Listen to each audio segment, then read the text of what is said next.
चलिए, माता को वैद्य के पास पहुंचाना है। चलिए।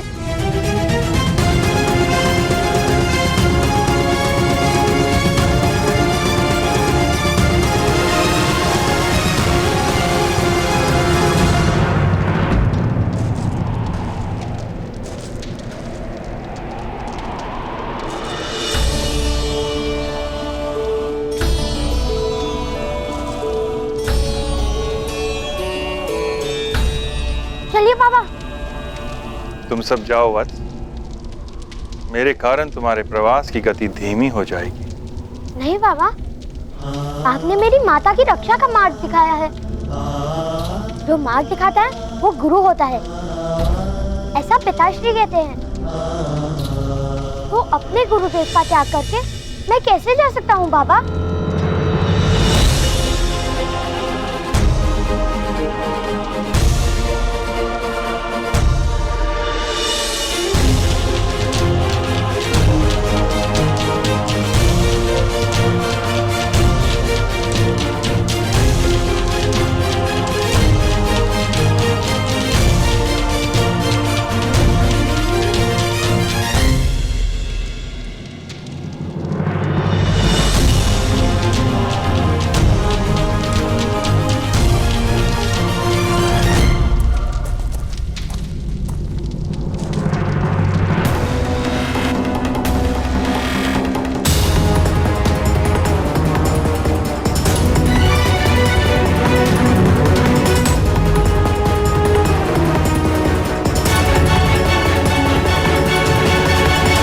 ये किस प्रकार संभव है मदनजय महोदय? एक बालक ने सारे वनवासियों को पराजित कर दिया। एक बालक ने नहीं मूर्ख, एक बालक ने नहीं, गांधार के सेनापति मदनजय ने यह संभव किया है। मदनजय ने।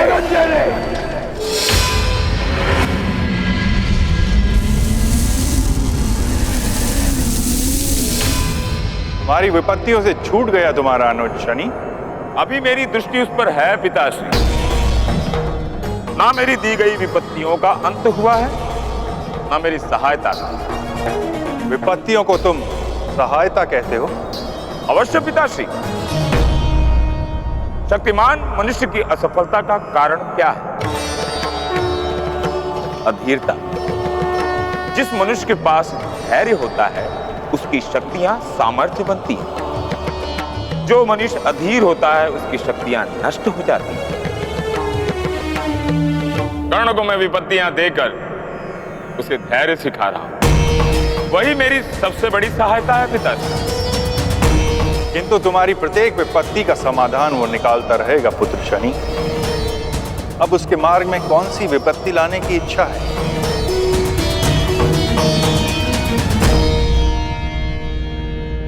सबसे बड़ी विपत्ति पिताश्री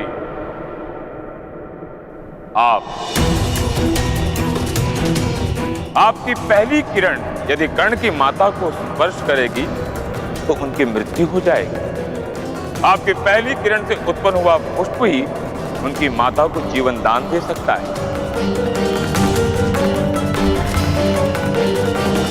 आप ही अपने पुत्र की सबसे बड़ी विपत्ति हैं पिताश्री। क्या आप अपने पुत्र के लिए अपनी गति को रोकेंगे?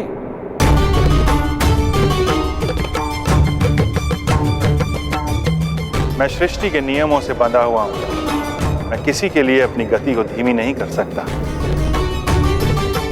तो क्या एक पुत्र अपने पिता को पराजित कर देगा?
यही वो पर्वत है महोदय।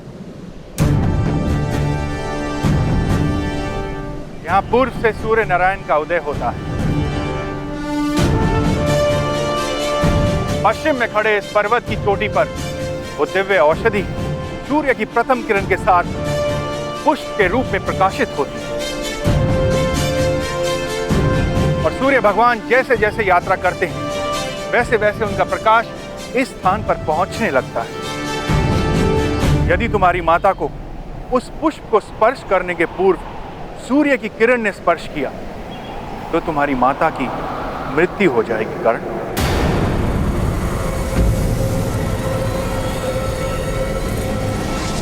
यदि भगवान सूर्य की किरणों से भी तेज दौड़कर कोई उस दिव्य औषधि को यहां लाएगा तो इनके प्राणों की रक्षा हो सकती है।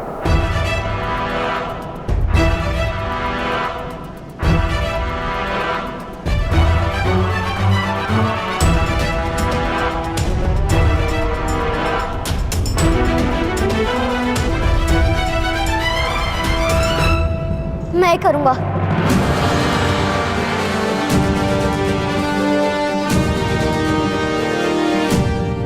मैं प्रातःकाल से वो औषधि अवश्य लेकर आऊंगा। किंतु प्रथम किरण के साथ उत्पन्न होने वाली औषधि को प्राप्त कर रोगी तक पहुंचना असंभव है।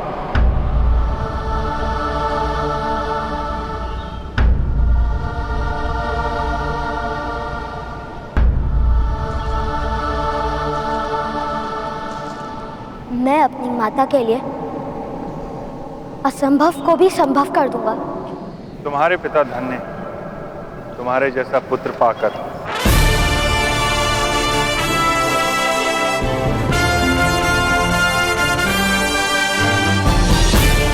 विजयी भव कर्ण।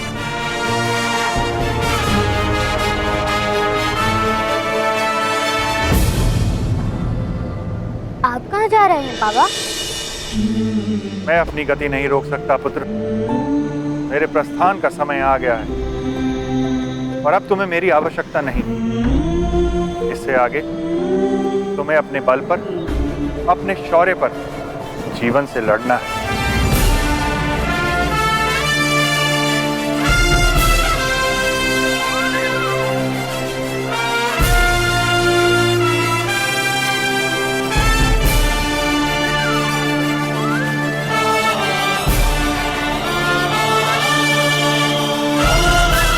आयुष्मान भव।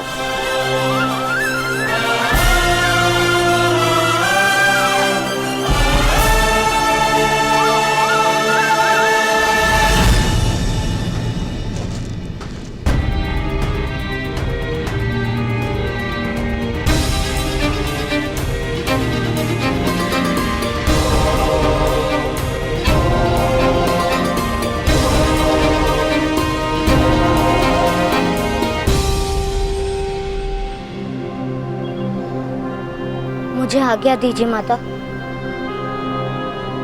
मेरा वचन है, आपको कुछ नहीं होने दूंगा।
तेज है कवच चढ़ा इसके तन।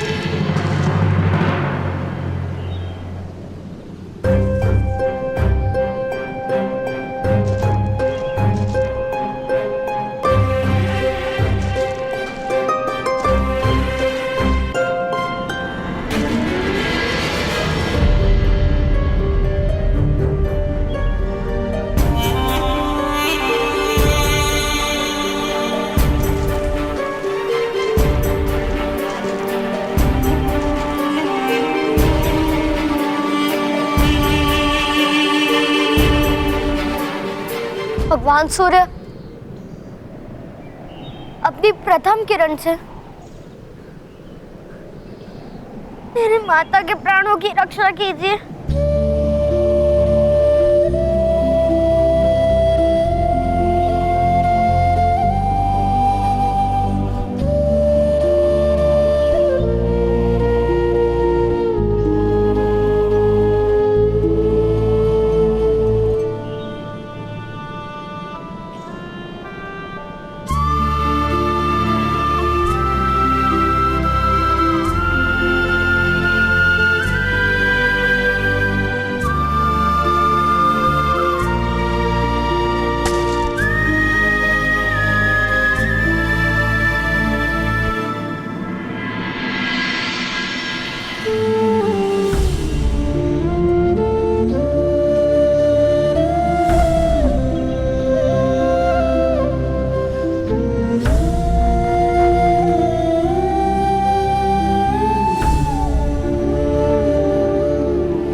कर्ण,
इस घाव की पीड़ा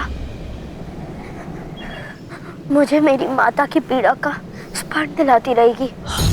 इस घाव की पीड़ा मेरी आंखों में केवल आंसू लाएंगे।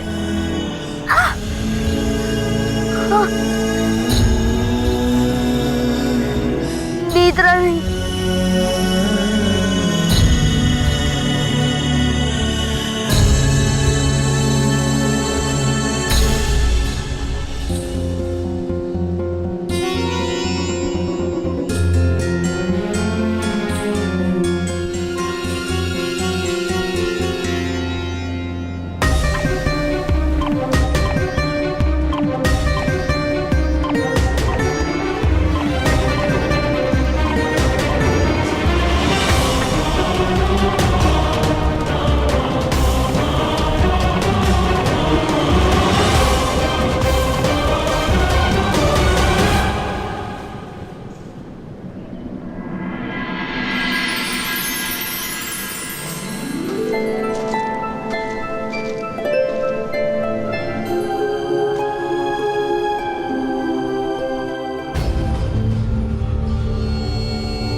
भगवान सूर्यनारायण जी, आज केवल एक बार मुझे विजयी प्राप्त करने दीजिए, फिर मैं आपसे कभी प्रतिस्पर्धा नहीं करूंगा।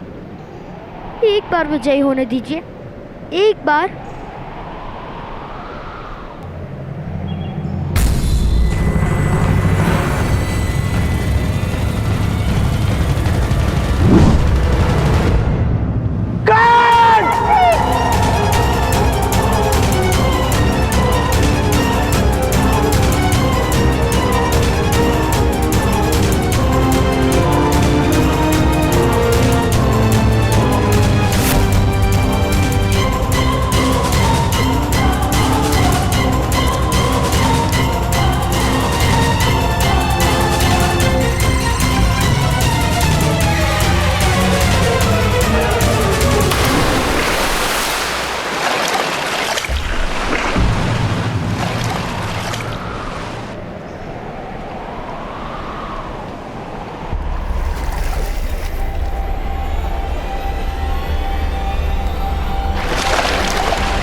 अद्भुत। आपका ये पुत्र वास्तव में दिव्य है। धैर्य, सामर्थ्य और आत्मविश्वास का बहुमूल्य संगम है इसके हृदय में। मेरा पुत्र अपने पराक्रमों से संसार में अमर होगा शनि। जैसे तुम्हारी दृष्टि मनुष्य को विकट स्थिति में धैर्य सिखाती है, कर्ण का चरित्र मनुष्य को संघर्ष की प्रेरणा देगा।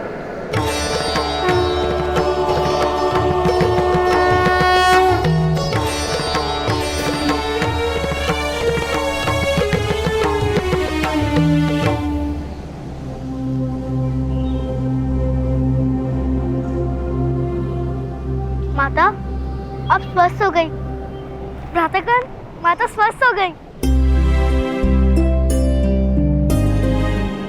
राधा, मनुष्य से संभव नहीं था ऐसा प्रयत्न कर्ण ने कर दिया आज।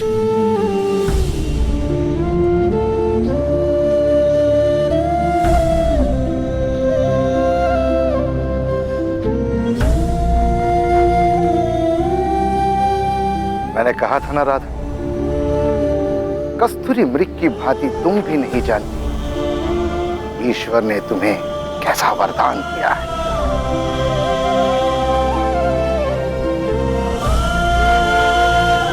आर्य, जेठ जी से कही है कि मृग और मनुष्य में यही अंतर है कि मृग वरदान के महत्व को नहीं जान पाता।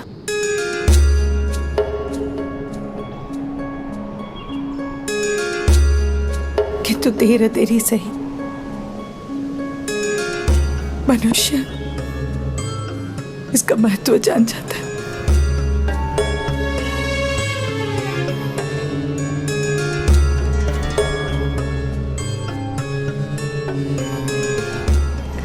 अरे जैसे कहिए कि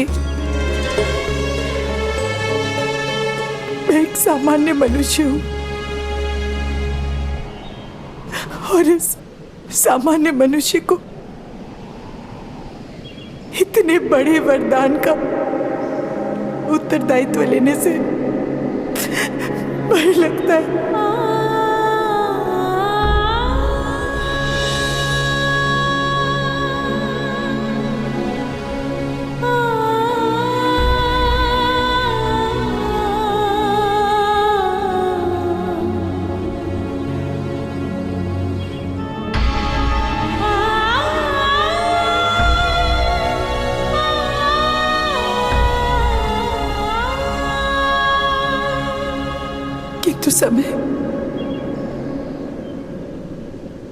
समय भय से लड़ने की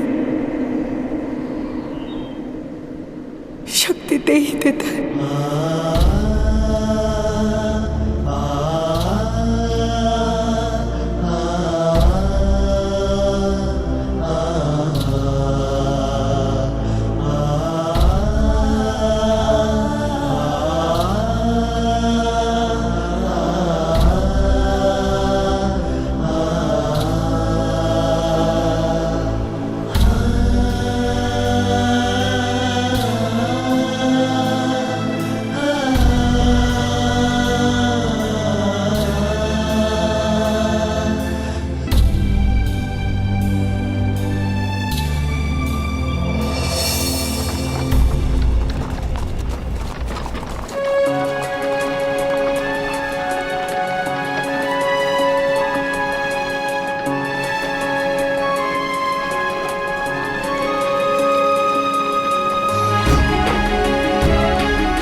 कभी मेरा पुत्र नहीं बन सकता आर्य, और इस बालक को मैं प्रेम नहीं दूंगी आर्य। माता, मुझे भी अपने हाथों से भोजन कराओ। कोई आवश्यकता नहीं।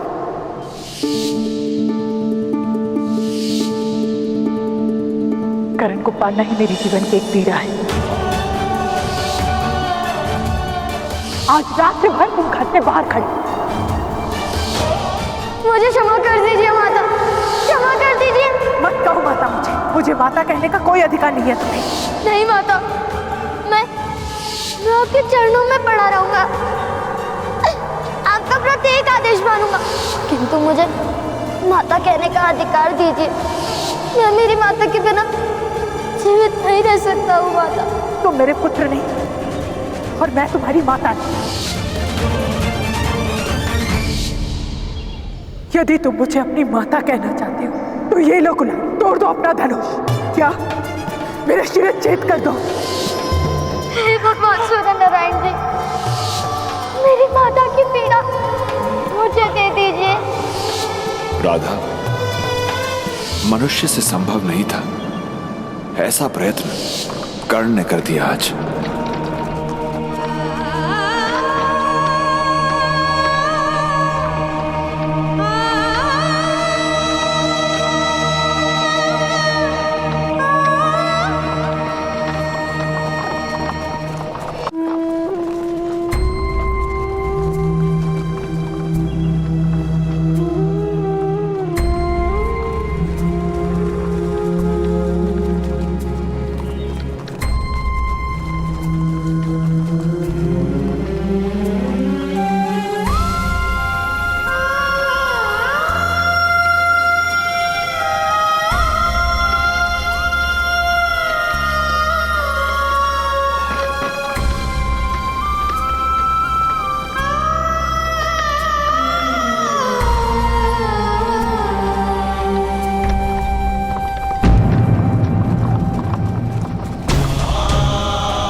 आराम कर। नगर आने में समय।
माता,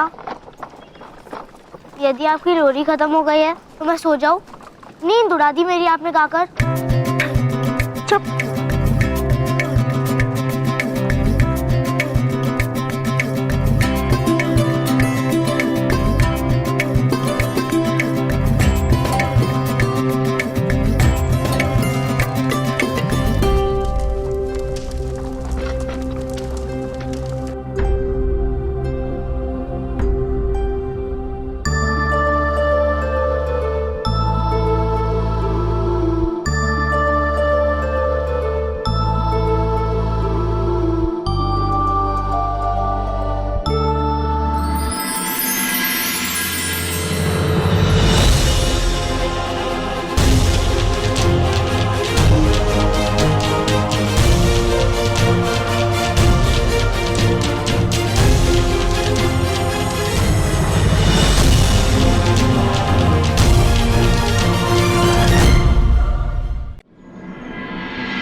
स्वर्ग है? स्वर्ग के दर्शन तो मृत्यु के पश्चात होते हैं शोन। पुत्र शोन, ये राजभवन है, राजा का निवास और कार्यस्थल। कुरुओं के राजा यहाँ वास करते हैं।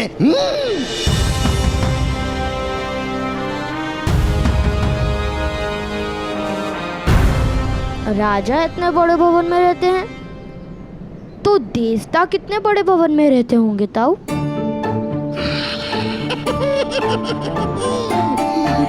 उन्हीं बड़े भवनों की क्या आवश्यकता, जो अपने आकार से संतुष्ट नहीं होते, वो बड़े भवन बनाते हैं। राजा का भवन राष्ट्र का सम्मान होता है, उसका विशाल होना ही आवश्यक है। भ्राताश्री, बालकों को संतोष सिखाइए, संघर्ष नहीं।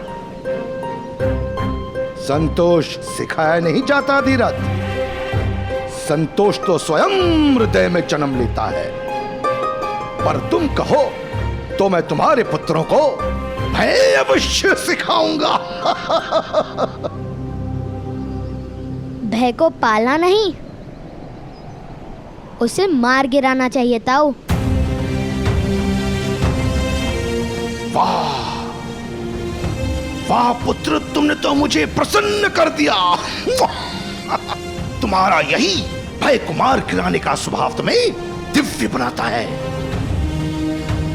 देखो, श्वान की ओर पत्थर फेंको तो श्वान पत्थर की ओर भौंकता है, परंतु सिंह की ओर पत्थर फेंको तो सिंह पत्थर फेंकने वाले पर कूदता है।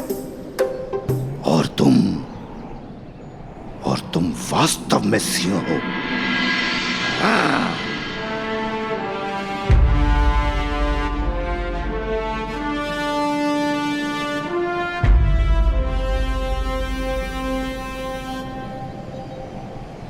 आज इस नगर को तुम देख रहे हो, शीघ्र ही ये सारा नगर तुम्हें देखेगा। नगर जन तुम्हें देखकर कहेंगे, देखो वो जा रहा है अधिरथ पुत्र कर्ण। अधिरथ पुत्र कर्ण?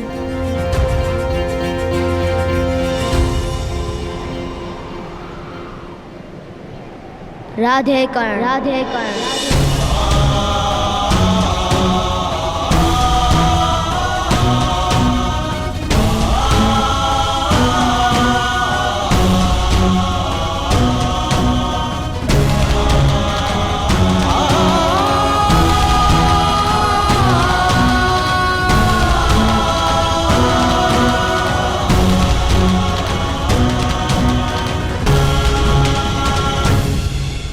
चले, अब हस्तिनापुर में प्रवेश लेने की अनुमति भी लेनी होगी हमें। तुम जाओ, मैं भगत राम जाकर वृषभान से मिलूंगा।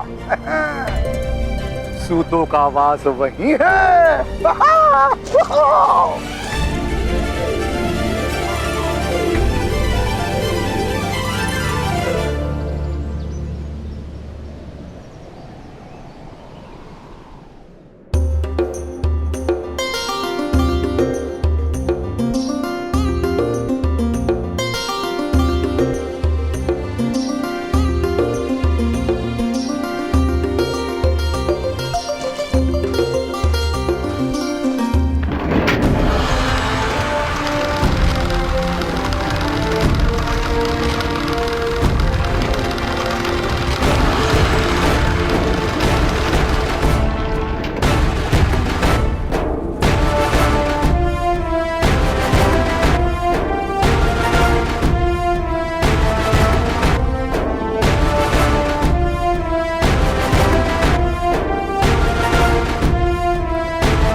हाथ पकड़ो। यहाँ बहुत लोग हैं, अन्यथा मार्ग से भटक जाओगे।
दादागण, क्या ये महोदय वास्तव में इतने विशाल होंगे?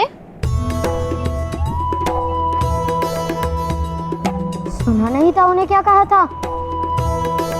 छोटा आकार, बड़ा भवन।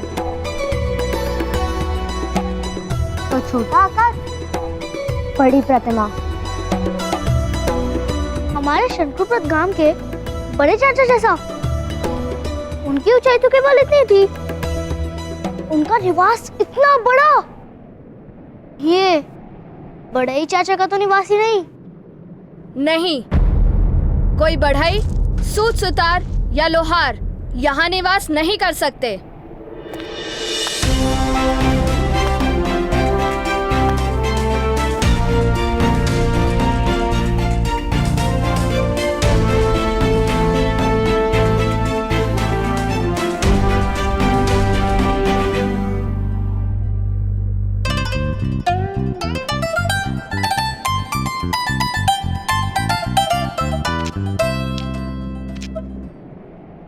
राजभवन में केवल क्षत्रिय ही निवास कर सकते हैं। किंतु कैसे जाना जा सकता है कि कौन सूत है और कौन क्षत्रिय? उनके मुख पर क्या कोई चिन्ह होता है? क्षत्रियों के मुख पर तेज होता है और उनके हाथों में शस्त्र होता है। तुम क्षत्रिय हो? नहीं, किंतु इस समय तो तुम भी क्षत्रिय नहीं। तुम्हारे हाथ में शस्त्र जो नहीं और मुख पर तेज भी नहीं, भ्राताश्री। वैसे तुम दोनों कौन हो? पहले तो कभी नहीं देखा। तुम्हारा नाम क्या है? मैं हूँ शोन और ये मेरे भ्राताश्री कर्ण। मेरा नाम सूचीपद है और मेरे पिता सेना नायक मदन जय की सेना में सैनिक हैं। तुम दोनों मदन जय महोदय को तो जानते हो ना? बहुत बड़े वीर हैं वो। अभी अभी आदिवन से 5 वनवासियों को बंदी बनाकर लाए हैं और गांधार के राजा शकुनी के हाथों उनका सम्मान होने वाला है। आदिवन? वहाँ के वनवासी तो पाताल में उतर गए। तुम किस प्रकार जानते हो? हम भी आदिवन से ही आ रहे हैं। वनवासियों ने हमें भी बंदी बना लिया था, किंतु हम मुक्त होकर आ गए। ओह, तब तो तुमने मदन जय महोदय का पराक्रम तो देखा ही होगा। हमारे महाराज धृतराष्ट्र नेत्रहीन है ना, इसलिए मदन जय महोदय अपने पराक्रम के बारे में सुना रहे हैं उन्हें। चलिए भ्राता, हम भी सुनते हैं। नहीं, शोन माता ने साथ रहने को कहा है।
महाराज,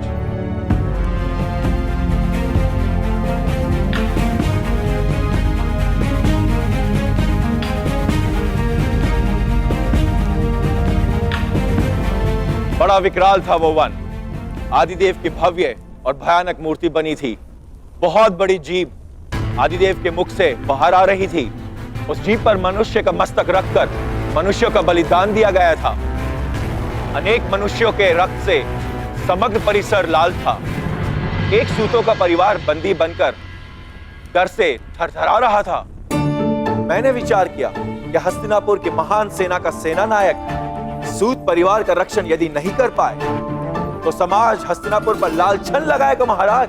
500 से अधिक वनवासी थे वहां महाराज, किंतु आपकी कृपा और प्रेरणा से आपका ये सेवक भयभीत नहीं हुआ। मैंने उन्हीं का शस्त्र खींचकर भीषण युद्ध किया महाराज।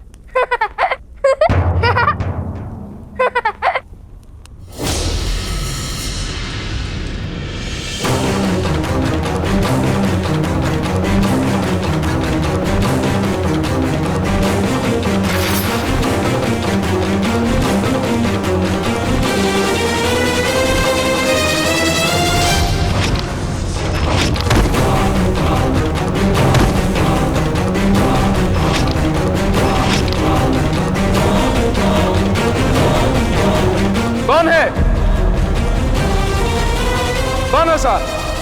मोहन, किसने विक्षेप किया? क्षमा कर दीजिए महाराज, मेरा भाई कुछ अधिक हंसता है। मोहन,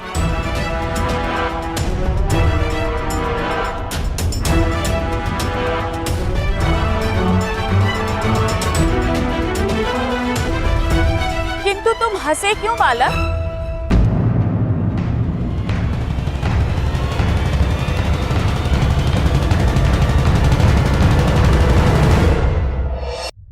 किंतु तुम हंसे क्यों बालक?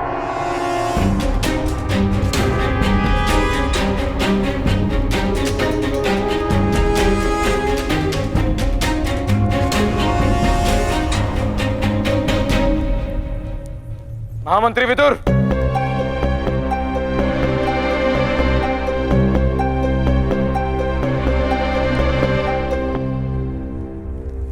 जी महाराज। बालकों, महारानी गांधारी ने तुमसे प्रश्न पूछा है, उत्तर दो।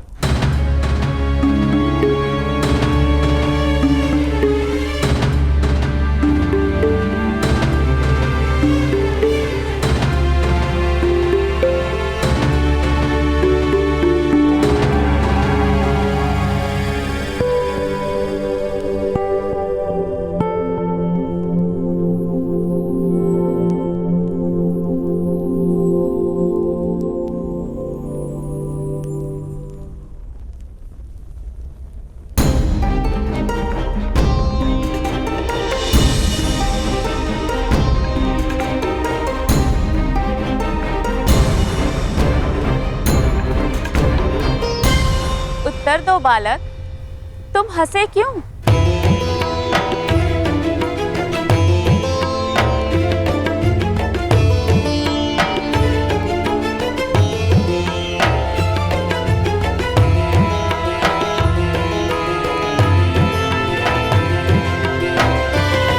कर्ण, शोर।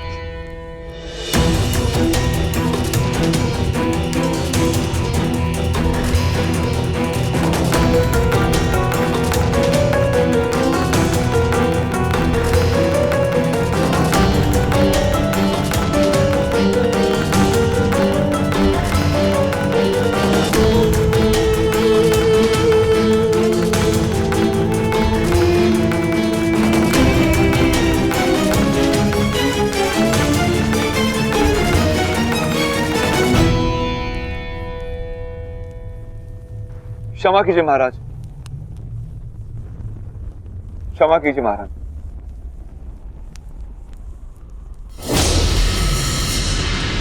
ठहरिए।